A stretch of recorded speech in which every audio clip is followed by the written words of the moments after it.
अस्सलाम वालेकुम। तो बच्चों, हमने ये relation between productivity measures in action और ये ग्राफ जो है मैंने एक्सप्लेन कर दिया था। किसी को समझ नहीं आई तो आप लोग दोबारा पूछ सकते हैं। जो हमारा नेक्स्ट टॉपिक है वो है the manager's role in the production process. अब एक्चुअली होता ये है कि अगर एक मैनेजर है कंपनी का, तो उसके दो तरह के रोल्स होते हैं। पहला रोल सबसे ज़रूरी ये है कि सपोज़ उसने प्रोडक्शन फ़ंक्शन डिसाइड कर लिया है। प्रोडक्शन फ़ंक्शन डिसाइड कर लिया मींस उसने ये डिसाइड कर लिया है कि मैंने इतनी लेबर यूटिलाइज़ करनी है और इतना कैपिटल रखना है, और ये मेरा प्रोडक्शन फ़ंक्शन होगा। तो उसके बाद जो उसका नेक्स्ट टास्क है, जो मेन इम्पोर्टेंट रोल है, उसका काम ये है कि वो कोशिश करे कि जितनी लेबर उसने डिसाइड किया है और जितना कैपिटल उसने डिसाइड किया है उनको एफिशिएंटली यूटिलाइज़ करे और उनसे मैक्सिमम आउटपुट ले। फॉर एग्ज़ाम्पल, रोल मैनेजर ने किसी काम के लिए डिसाइड किया कि मैं इस काम के लिए 5 एम्प्लॉइज़ रखूँगा। ठीक है, डिसाइड कर लिया, ये उसका प्रोडक्शन फंक्शन था, उसमें उसने डिसीजन ले लिया। अब मैनेजर का रोल ये है कि वो उन 5 एम्प्लॉयज़ की प्रोडक्टिविटी को मैक्सिमम रखे। उसके लिए उसका काम ये है कि उनको इंसेंटिव्स दे और जो भी ऐसी चीज़ें जो उनको मोटिवेट रख सकें, ये सारा उनको मोटिवेट करना बेसिकली मैनेजर का काम है, ताकि वो अपने प्रोडक्शन फंक्शन के अकॉर्डिंग मैक्सिमम आउटपुट ले सके। ये तो था कि अगर उसने प्रोडक्शन फंक्शन डिसाइड कर लिया है तो उसके अकॉर्डिंग एम्प्लॉयज़ को मोटिवेट करना मैनेजर का रोल नंबर 1 है। रोल नंबर 2 जो है वो बज़ाते ख़ुद प्रोडक्शन फ़ंक्शन को डिसाइड करना है। प्रोडक्शन फ़ंक्शन को डिसाइड करना है मतलब कि मैंने अगर कोई एक मैनेजर सोच रहा है कि मैं कोई ये एक स्पेसिफ़िक काम है, ये काम करने के लिए मैं किसी एम्प्लॉय को हायर करूं या मैं एक नई मशीन ले लूं ये काम करने के लिए। तो इसकी ना मैं आप लोगों को एक इंतहाई सिंपल सी एग्जांपल देती हूँ। सपोज़ एक पर्सन है, सपोज़ मैं हूँ, मैंने एक बर्गर शॉप बनाई है। तो पहले मैं खुद ही बर्गर बना रही हूँ। मेरे बर्गर जो मार्केट में सेल हो रहा है वो $3 का एक बर्गर सेल हो रहा है, लेकिन मेरे बर्गर्स की काफ़ी डिमांड है।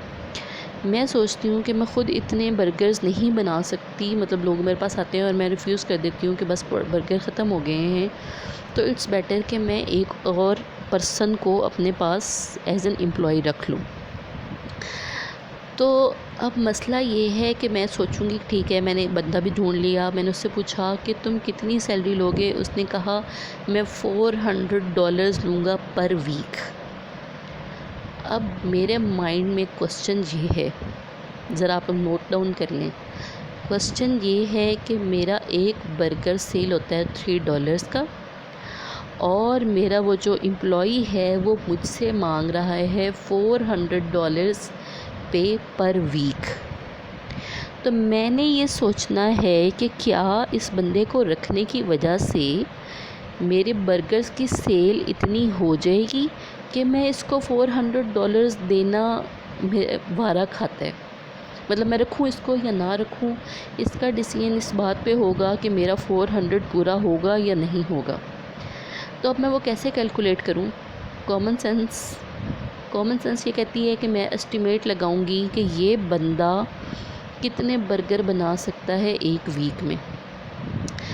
उसके लिए मैं उसकी मार्जिनल प्रोडक्टिविटी फॉर लेबर देखूंगी कि इस बंदे को रखने की वजह से मेरे बर्गर्स कितने ऐड हो रहे हैं।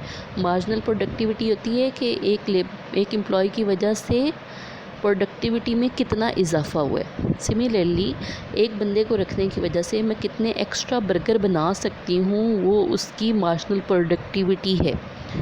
अब इसके लिए टेबल मैं वही पुराने वाला यूज़ करूँगी जो मैंने आपको पहले दिखाया है। इसमें हमने कैलकुलेट की हुई है ये कॉलम नंबर 5। इसमें ये 76 है कि अगर हम एक एम्प्लॉई रखते हैं तो उसकी मार्जिनल प्रोडक्टिविटी ऑफ लेबर जो है ये 76 है। ओके, तो मैं यही टेबल लेके आगे चल रही हूँ। यहाँ पे इस स्लाइड में मैंने उसकी मार्जिनल प्रोडक्टिविटी फॉर लेबर 76 रख ली है, क्योंकि मैंने अभी तक एक ही बंदा हायर किया है। तो 76 का मतलब ये है, 76 सॉरी ये डॉलर्स नहीं है, ये बर्गर है, इसको एडिट कर लीजिएगा कि जो मैं एक्स्ट्रा बंदा रख रही हूँ वो 76 बर्गर्स बना सकता है। अब मैं कैलकुलेट करूँगी कि वो उसकी वजह से मुझे कितना प्रॉफिट होगा। उसने 76 बर्गर्स बनाने हैं एक वीक में, एक बर्गर बिकेगा $3 का, तो मैं उन दोनों को मल्टीप्लाई कर दूँगी तो आंसर आता है $228। अब उसकी वजह से मुझे जो एक्स्ट्रा बेनिफिट मिल रहा है वो $228 का मिल रहा है और उसको मैंने पे करने हैं $400। ठीक है, लेकिन उसके आने की वजह से मुझे थोड़ा सा रिलीफ मिल रहा है। मैं मज़ीद नेक्स्ट कैलकुलेशन करती हूँ कि अच्छा एक की बजाय अगर मैं 2 एम्प्लॉयज़ रख लेती हूँ तो क्या होगा। अब मैं देखूँगी उसी टेबल में जाके कि 2 जब लेबर 2 हो जाए तो उस टाइम इनकी मार्जिनल प्रोडक्टिविटी क्या होगी, या सेकंड लेबरर की मार्जिनल प्रोडक्टिविटी क्या है। तो आप इस टेबल में जाएं, ये इसमें कॉलम नंबर 2 में लेबर जब 2 हुई है तो इसके सामने देखें मार्जिनल प्रोडक्ट ऑफ लेबर जो है वो 172 है। ये उसकी marginal productivity of second employee या सेकंड लेबरर है। ओके, तो मैं वापस उस स्लाइड पे जाती हूँ। मैंने क्या किया है अब कि मैंने उसकी सेकंड पर्सन जो मार्जिनल प्रोडक्टिविटी ऑफ लेबर है 172 कहने का वो उसको लिख लिया है 172। इसका मतलब ये है कि अगर मैं दूसरा बंदा रखती हूँ तो उसके आने की वजह से मेरी प्रोडक्टिविटी 172 बर्गर्स हो जाएगी। फ़ाइन, उसको मैंने उस प्राइस से मल्टीप्लाई कर दिया तो वो बन गया है $516 और उसको मुझे देने पड़ेंगे $400। तो इस तरह की कैलकुलेशंस जो हैं ये सारे मैनेजर्स करते हैं और इसके लिए एक पूरा टेबल बना हुआ है। ये अगर आप इस 2-3 स्लाइड्स आगे जाके देखें तो पहला कॉलम जो है हम लेबर हायर करते जा रहे हैं, प्राइस ऑफ बर्गर $3 सेम ही है, मार्जिनल प्रोडक्ट फॉर लेबर ये जो पिछला टेबल है इसी स्लाइड्स में वहाँ से हमने लिया है, एज इट इज़ कॉपी कर लिया है। ये जो value of marginal productivity of labour ये 3 को means price of the burger को हमने ये कॉलम नंबर 3 से मल्टीप्लाई कर दिया है तो ये आ गई है। इसमें हमने नोट डाउन ये करना है कि $228 516 वैल्यू इंक्रीज़ होती जा रही है 948 तक, लेकिन 948 जाने के बाद फिर डिक्रीज़ होना शुरू हो जाती है। इसका क्या मतलब है, 948 है कितने नंबर ऑफ़ एम्प्लॉयज़ पे, 6 नंबर ऑफ़ एम्प्लॉयज़ पे, 6 नंबर ऑफ़ एम्प्लॉयज़ पे है। तो इसका मतलब ये है कि मैं 6 एम्प्लॉयज़ रखूँगा तो तब तक तो मेरा बिज़नेस जो है वो प्रॉफिटेबल रहेगा, लेकिन अगर मैं 6 एम्प्लॉयज़ से ज़्यादा हायर करना शुरू कर देता हूँ तो मेरा बिज़नेस की प्रॉफिटेबिलिटी जो है उस पर फ़र्क पड़ेगा या मैं लॉस में चला जाऊँगा।